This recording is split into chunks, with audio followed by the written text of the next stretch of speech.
자유도 구독하려면 말라고 하는데 일생 100만원씩 준다는 거예요. 이건 이따가 자기 목사님 나와서 설명을 하겠지만은, 자 이제 또 순서를 바꿔서 황교선 장관을 모시겠습니다. 미국도 한국 같은 이런 위기가 있었어요.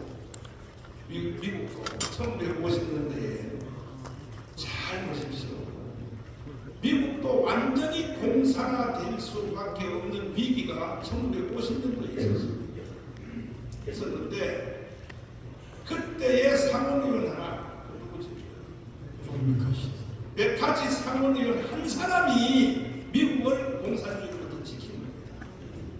한국과 똑같은 시대가 있었어요. 1950년대. 지금 현재 한국이 북한의 연방대로 갈 것인가 아니면 대한민국을 자유통일할 것인가. 1953년도 50년도에 미국 같은 사항이 대한민국의 고뇌를 이루어집니다. 그럼 여기서 자 언론이 누가 떠듭니까? 조중동이 떠듭니까? 국회가 떠듭니까? 국회는 오히려 저쪽 편에 서서 북한의 지배하에 들어가. 대한민국 언론도 다 북한의 지배하에 다 들어가. 그러니까 지금 이런 위기가 왔는데도 시민단체, 언론 다 조용하고 있으니까 내년 4월 10일 총선에서 한 세력을 치면 그날부터 대한민국 끝입니다. 제가 말했지 않습니까? 평양에 국회의원들 최고인민회의에서 버스 타고 대기하고 있다고.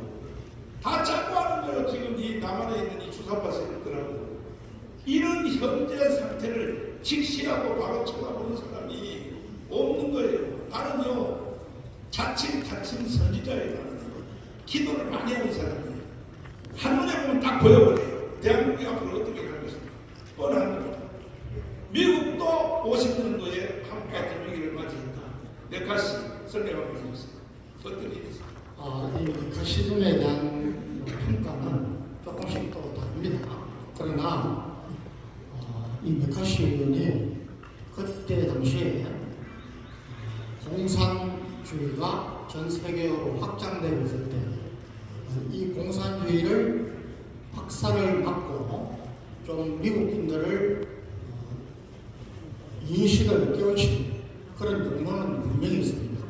그 방법이 바로 엄청난 제가 지금 기억으로는 수백 회의 청문회를 상하원에서 했습니다. 쉽게 얘기하면 우리가 말하는 국회를 통해서 미국 국민들에게 공산주의의 위험성, 또 그 당시에 미국에서 간첩 또는 국가 반역 행위에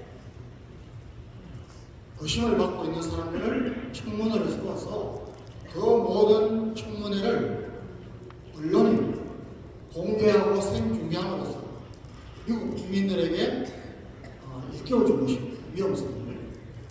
어떤 사람들은 메카시즘을 파시즘이라고 이렇게 평가하는 사람도 있습니다.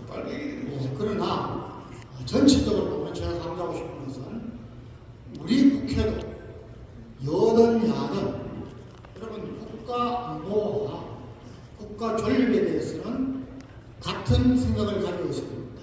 공산주의에 대해서, 주사파 운동권에 대해서, 종북 세력에 대해서, 반미 세력에 대해서, 친중 세력에 대해서는 그야말로 이런 분들이 한 명이 아니라 국힘당은 당연하고 보수고 또 우익당입니다. 그런데 그게 없다는 것이 지금 목사님도 안타까워하고 저도 안타까워하는 것입니다. 여러분 최근에 멀리 갈 것도 없습니다. 수많은 외침을 받은 우리나라가 여러분 고려가 한 417년 정도 됩니다. 고려는 우리나라 역사상 500회의 외침을 받았는데 그 중에 큰 연령은 한 90회에서 100회 됩니다. 고려는 417년, 400년 동안에 거의 1년에 한 번씩 외침을 받았습니다. 이시로서는 조선왕조는 500년 조금 넘습니다. 마찬가지 거의 2년에 한 번씩 외침을 받습니다. 그런데 그 외침이 여러분 전체의 전쟁사를 보면은 결정적으로 외국이 인접국이나 어떤 세력이 정면전으로 외침을 할 때는 그 이전에 이미 국내적으로 여러 가지 이념의 갈등, 혼란이 있었다. 여러분 로마가 망한 것은 사치와 한란입니다. 1973년에 월명의 외국토가 미국 키신저와 파리 평화회담을 하고 1년 반도 되기 전에 1975년에 베트남이 망한 것은 간첩들에서 망한 겁니다. 이 간첩들의 선동과 조작을 가장 많이 공조하고 한 것이 여론입니다.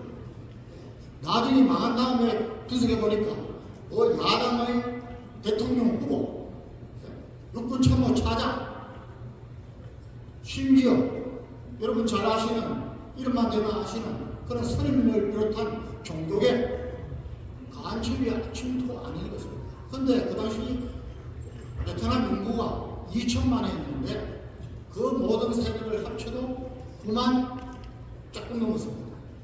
5%도 아니고 0.5%. 그런데 속절해서 나왔습니다. 미군이 철수하면서 여러분 파리 평화협정은 전 세계 역사상 평화협정으로는 가장 완벽한 내용을 가지고 있습니다. 그런데도 속절해서 무너졌습니다.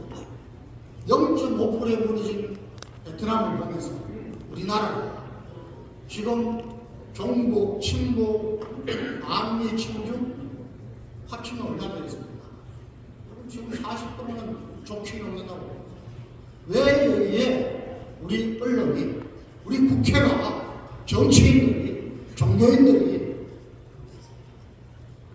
인식을 못하고 여러분 그냥 보이링 플로거 신드롬 아시죠? 보이더라고요. 끓는 물 속에 깨물어. 지금 우리나라는 북한과의 동력차가 워낙 벌어졌다고 해서 우리 국민들도 넋을 놓고 있습니다. 여러분 그러나 지금 우리 현재의 상황은 정말 북한의 김정은이가 다시 한번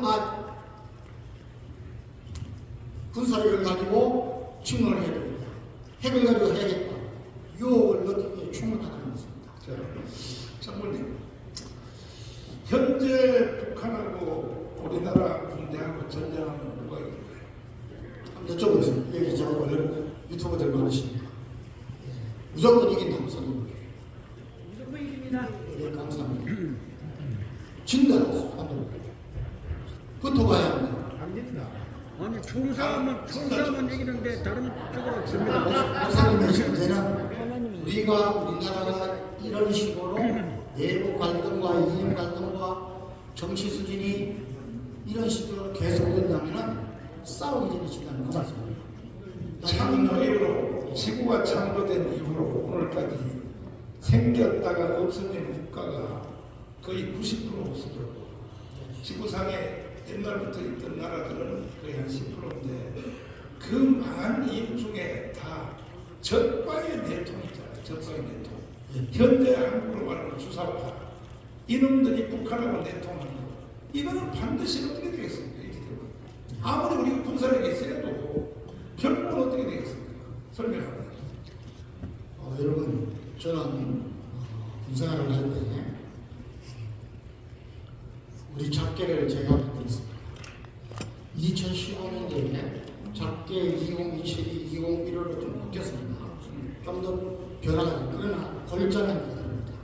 저는 우리나라에 위기 상황이 고조되고 전쟁이 임박하고 전쟁이 시작되고 하면은 어떤 상황으로 진행이 되느냐, 결과가 어떻게 되느냐, 그냥 제 생각이 아니고 여러분 거의 분단위로 제 머릿속에 있습니다.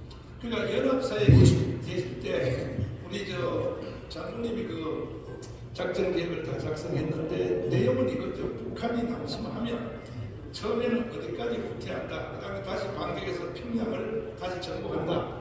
대충 내용은 그런 거 아닙니까? 아닙니다. 아니에요. 그럼 뭐예요? 일련대하고는 안 되는 겁니다. 네. 전쟁이 일어나면은 우리 얼마나 많은 분들이 세계적으로 걱정을 하고 있습니다.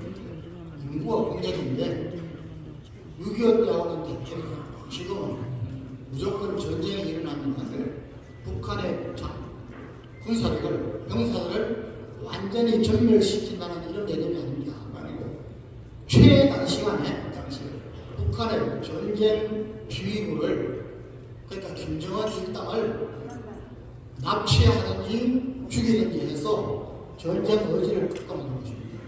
그래서 여러분 자신 있게 말씀드리는데 전쟁이 일어나기 전에 우리가 기습받는 경우는 없습니다. 그리고 전쟁이 일어나면 길게 가지 않습니다.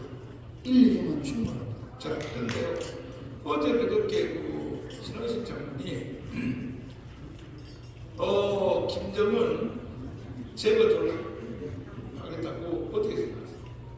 그건 저희들이 제가 연구한 것도 있습니다. 그때부터 그런 무게가 그것만 전문으로 하는 것도 있습니다. 와. 그런데 이제 현재 국방장관이 그런 말을 한 것은 우리는 북한의 눈치를 이해 안 한다. 9.19 군사합의처럼 적을 이롭게 하는 것 다 이제 원성회복시키고. 그러면 저 김정은 그 핀셋으로 딱 찍어가지고 한 번만 딱 찍어내면 되는데 왜 실행을 안 해요? 옛날부터 준비되어 있다는. 그냥 지금 문민정부지 않습니까? 미국도 문민정부입니다. 이건 대답을 제가 해드릴게요. 미국의 동의를 못 받는 거예요. 분명히 그런 것도 있습니다. 미국의 동의를. 그래서 나는 미국의 상원 하원 애들을 21명을 만나고 100명 다 만나고 반드시 미국의 동의를 받아서 김정은 저 새끼를 찍어내야 돼.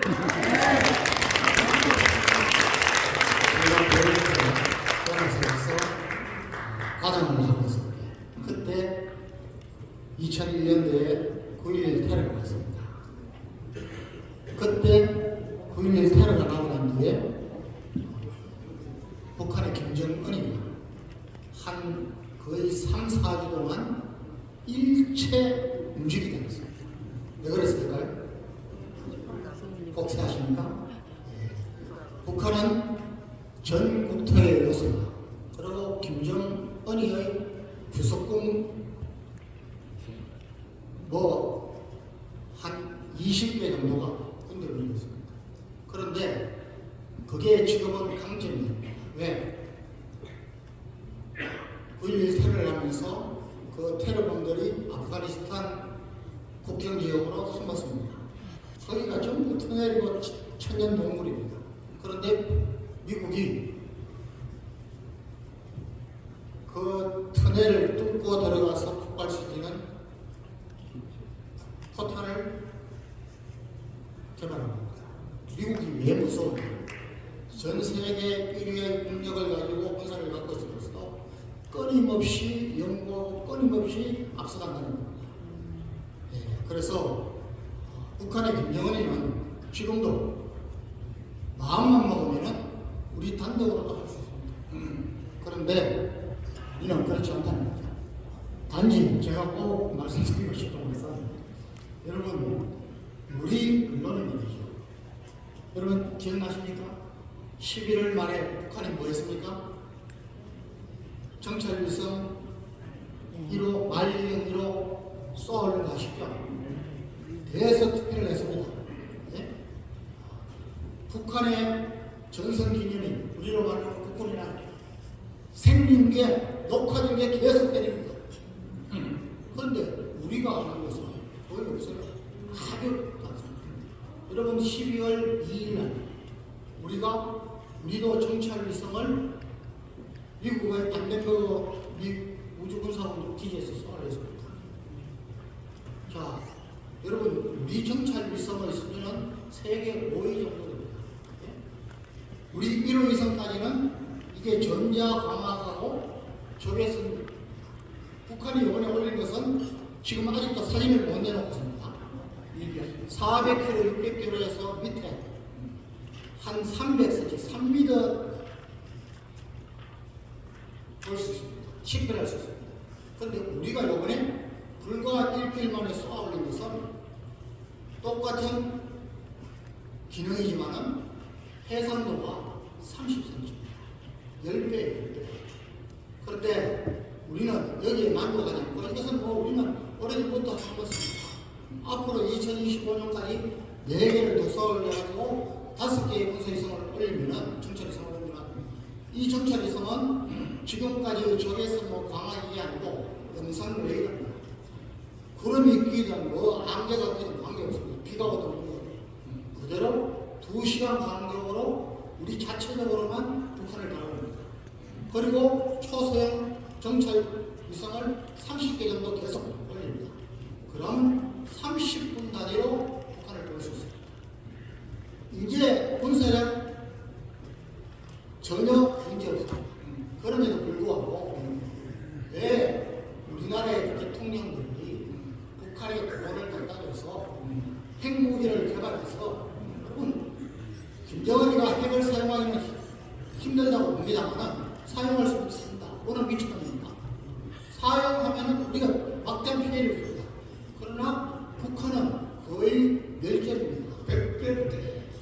그래서 사용 못합니다. 그런데 자꾸 그런 걸 사용하고 군사력을 사용하겠다는 유혹을 주는 것은 현재 우리 상태입니다.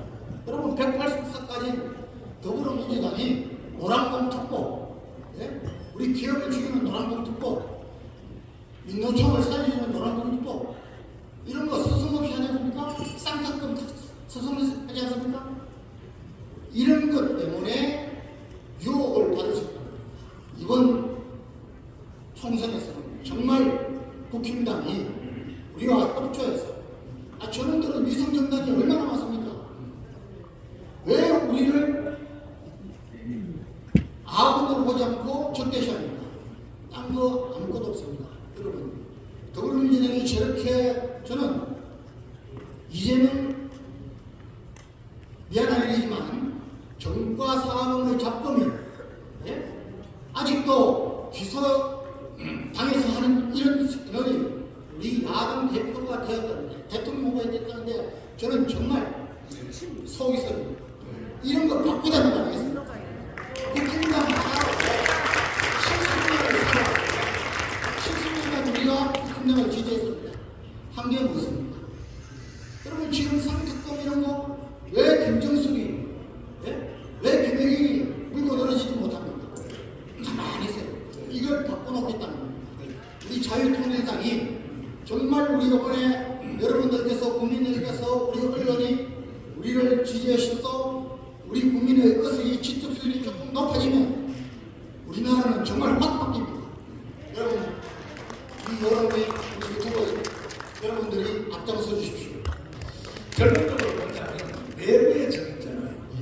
선거를 통해서 나타난 바에 있는 이재명을 찍은 1613년 내부의 정 이게 지금 가장 큰 문제입니다. 우리 박수하겠습니다. 자, 오늘 정말로 여기 오시기 어려우신 우리 고성복 박사님이 오셨는데 자, 앞으로 한번 초대해서 말씀을 들어보겠습니다. 지금 현재 우리는 정말 우리 강원운동을 비롯하여 특별히 한국교회는 거의 70년 동안 일방적으로 몰빵 때렸어요. 자 보세요. 이승만 때는 자유당, 박정희 때는 공화당, 또 전두환 때는 민정당, 한국교회는 몰빵 때렸습니다. 어제 우리 그 63빌딩에 보인 거 보십시오. 사람들이 이게 1700만을 대표하는 한국교회 전체입니다. 어제 행사가 결정적입니다. 이래서 세워놨더니 지금 현재 이 국민의힘 정당 이 사람들은요 아무 개념도 없고 연방제로 북한으로 넘어가든지 말든지 관심 없고 그냥 충성해가지고 또 국회의원을 또 한번 해보고요. 그거 외에는 관심 없어요. 나라가 어디 있습니까? 그 사람들 연방제로 북한으로 넘어간다고 그렇게 말을 해도 3대 대통령이 어디서 사인하고 왔는데 그런데도 그 사람들이 지금 뭐 하고 있습니까? 김기현부터 시작하여 장제원 그 사람들 우리가 다 쫓아냈습니다. 한 사람 더 쫓아내야 될 사람이 있어요. 이철규 쫓아내야 됩니다. 지금도 장난치고 있는데 빨리 나가라 말이야. 그런데도 불구하고 교광지체를 버릴 수 없기 때문에 가장 이상적인 조합은 뭐냐? 다음 선거에서 국민의힘 정당이 149석을 해주고 그 다음 우리 자유통일당이 51석을 해서 합하면 200석이 됩니다. 네, 예. 고 박사님이 전 세계에서 제일 예리하게 쳐다보는